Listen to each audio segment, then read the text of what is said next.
दोस्तों सर्दियों का मौसम चल रहा है और सर्दियों में इस तरह से देसी घी से लगी हुई इस तरह से प्याज और बेसन वाली रोटियां खाने का तो मज़ा ही कुछ और होता है। तो इस तरह से ये रोटियां ना मेरे घर में हफ्ते में 3 से 4 बार बनती हैं इस तरह से। और आज मैंने पति की फरमाइश पर फिर से वही रोटियां बनाई, तो मैंने सोचा चलो आज आपके साथ ये रेसिपी शेयर करती हूँ। तो इतनी खस्ता रोटियां बनाने के लिए मैं इस तरह से अपने किचन में आई। मैंने सब्जी को मैंने पहले ही छौंक दिया था और इस तरह से इसको बीच बीच में चलाती रही थी और दूसरे काम भी करती जा रही थी। और उसके बाद मैं किचन में आई, उसके बाद रोटी बनाने जा रही थी, तो मैंने सोचा आपके साथ ये रेसिपी शेयर करूं।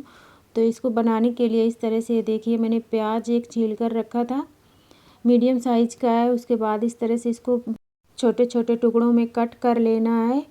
तो ये देखिए पहले मैं प्याज को बारीक बारीक काट लेती हूँ।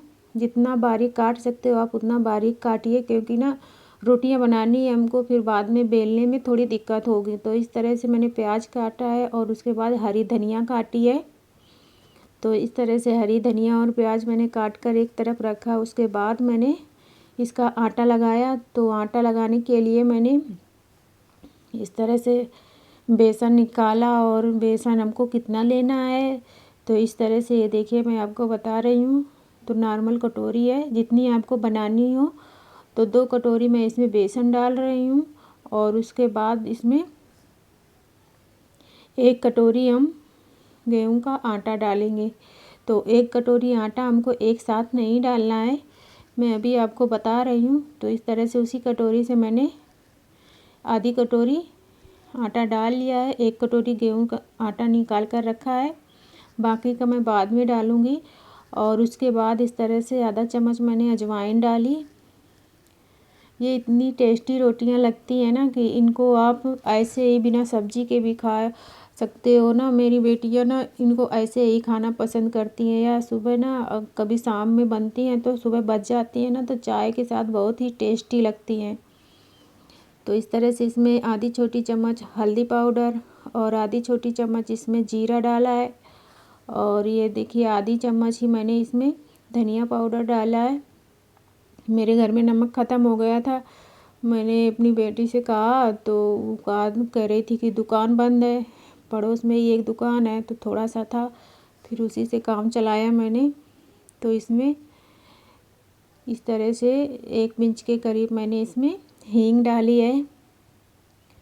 और उसके बाद इसमें मैं जो कटी हुई धनिया और प्याज थी उसको डाल देना है इस तरह से।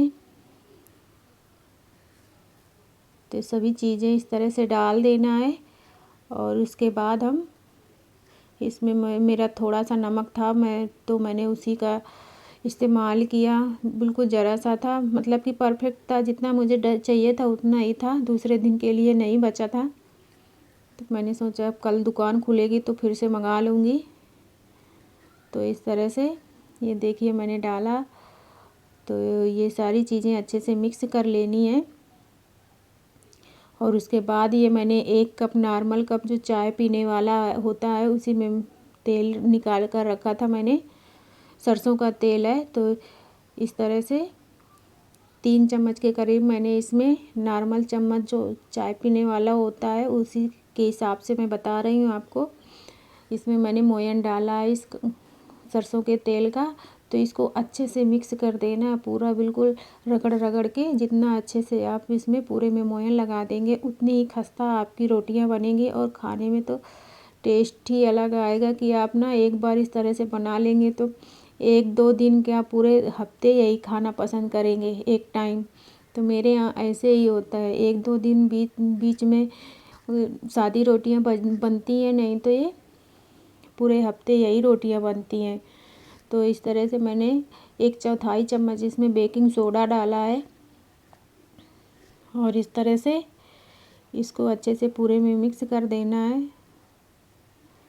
जितना अच्छे से मिला लेंगे ना उतनी ही अच्छे से ये रोटियां बनेंगी। तो ये देखिए कितना अच्छे से ये मिक्स हो चुका है। और उसके बाद ना ये देखिए जो मैंने तेल लिया है तो मैंने आधा कप डाला है, यानी कि 3 चम्मच के करीब डाला है और ये इतना बच गया है। तो इसको हम एक साइड रखेंगे। अब हम इसमें थोड़ा थोड़ा पानी डाल करके इस तरह से इसका आटा गूँथ लेंगे। तो इस थोड़ा थोड़ा पानी ही डालना है क्योंकि बेसन की वजह से ना आटा चिपकने लगता है।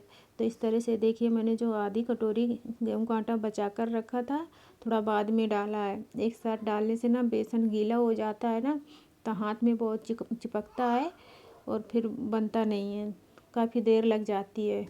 तो इस तरह से इसका आटा लगाना है। तो थोड़ा थोड़ा करके ही पानी डालें और उसके बाद इसको थोड़ा सा गीला ही रखना है। इसको थोड़ी देर के लिए हम ढक कर रख देंगे ना, तो ये बहुत अच्छे से बन जाता है, सेट हो जाता है, हमारा आटा फूल जाता है। तो ये जो ज़्यादा चिपक रहा है ना, चिपकना बंद हो जाता है। तो इस तरह से कुछ इसका आटा लगाना है। तो ये देखिए इस तरह से हाथ में ज़्यादा चिपके तो इसमें ना 1-2 बूंद तेल और डाल लीजिए, अपने हाथ में लगा लीजिए। उसके बाद इसको इस तरह से पूरा बनाकर ऊपर से इस तरह से मसल कर रख दीजिए। तो इसको हम दूसरे बर्तन में निकाल लेंगे क्योंकि मुझे थोड़ा आटा सिंपल रोटी बनाने के लिए भी गूँथना है। तो मैं इसी बर्तन में गूँथ लूँगी। और उसके बाद मैंने दोनों आटे को एक तरफ ढक कर रख दिया। 5 से 6 मिनट के लिए ज़रूर रखें ताकि वो अच्छे से फूल जाए। और उसके बाद तब तक मैं इधर सलाद काट लेती हूँ, सारी तैयारियां कर लेती हूँ ताकि बाद में दिक्कत ना पड़े। ये रोटियां गरम गरम खाने में बहुत ही अच्छी लगती हैं। तो ये देखिए इस तरह से मैंने तवा भी गरम करने को रख दिया और बीच बीच में मैं सब्ज़ी भी चलाती जा रही थी। तो इस तरह से देखिए मेरी सब्ज़ी पक चुकी है। मैं बिल्कुल जीरो में मैंने लगा दिया है इसी आंच पर 1-2 मिनट के लिए और पका लूँगी। तो इस तरह से देखिए पूरी धीमी कर दी मैंने। और उसके बाद ये देखिए हमारा आटा भी थोड़ा सा फूल चुका है और इस तरह से हम इसको मस लेंगे। तो देखिए गूँथने के बाद जब रखा रहता है तो चिपकना बंद हो जाता है। तो इस तरह से हमको सॉफ्ट आटा लगाना है और ये अच्छे से फूल जाता है तो हमारी रोटियां भी बहुत अच्छी बनती हैं, खस्ता। तो इस तरह से हमको सूखा आटा लगा करके जैसे हम नॉर्मल रोटी बनाते हैं तो इनको बेलना। तो बेलने में इनको करना क्या है, ज़्यादा छोटी रोटियां नहीं बनानी है, इनके थोड़े इस तरह से मीडियम साइज़ के रखने हैं। थोड़े हल्की सी मोटी रोटी बनाई जाती है और इसको बिल्कुल हल्के हाथों से बेलना है क्योंकि हमने इसमें प्याज डाला है ना, तो प्याज की वजह से फटने लगती है।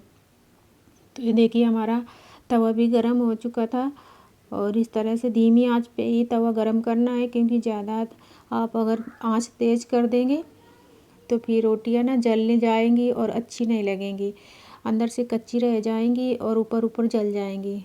तो ये देखिए साथ में ना मेरी सब्ज़ी भी इस तरह से पक चुकी है, मैंने बंद कर दिया है। और ये इस तरह से धीमा ही रखना है, थोड़ा देर लगती है इन रोटियों को बनाने में। अगर आप चूल्हे वगैरह में बनाते हैं ना तो बहुत अच्छी रोटियां बनती हैं। तो ना जिसके घर में बच्चे होते हैं ना साथ में वो भी परेशान करते हैं। तो मेरी बेटी आई, उसको पानी प्यास लगी तो बीच बीच में ना को पानी भी देना पड़ता है। तो इस तरह से देखिए जब रोटी में एक तरफ हल्की सी ये झाइयाँ चित्तियाँ जैसे पड़ जाए ना, इनको पलट देना है और बिल्कुल धीमी आंच में इनको मीडियम टू लो फ्लेम पे ही इनको पकाना है इस तरह से। और ये जितने धीमी आंच में आप पकाएंगे ना उतनी ही अच्छी बनकर तैयार होंगी। तो ये देखिए इस तरह से हमको सभी रोटियों को सेंक लेना है। तो ये देखिए इस तरह से बना लेना है और मैंने बनाकर तैयार कर लिया। अब मैं थाली लगा रही हूँ। तो इस तरह से जो मैंने सलाद काट कर रखी थी उसको पहले निकाला और उसके बाद अपनी सब्ज़ी निकाली इस तरह से। तो देखिए मैंने मेथी की सब्ज़ी बनाई हुई थी, सूखी सब्ज़ी। वैसे रोटियां चाहे जिस सब्ज़ी के साथ आप खाओ या दाल के साथ खाओ, ये बहुत अच्छी लगती हैं। तो इस तरह से देखिए ना हमारे यहाँ ये पीला नमक डाला जाता है साथ में। अगर किसी को नमक कम लगता है सब्ज़ी में तो अलग से इस तरह से खा सकता है। तो इसको बुकनू भी बोलते हैं। साथ में हम रखेंगे अपनी रोटी गरम गरम और ये शुद्ध देसी घी। तो इसके साथ रोटियों का तो टेस्ट ही अलग होता है। तो ये देखिए आज की मेरी शाम की थाली तैयार हो गई है। तो वीडियो अच्छा लगा हो तो लाइक कर देना। Thank you.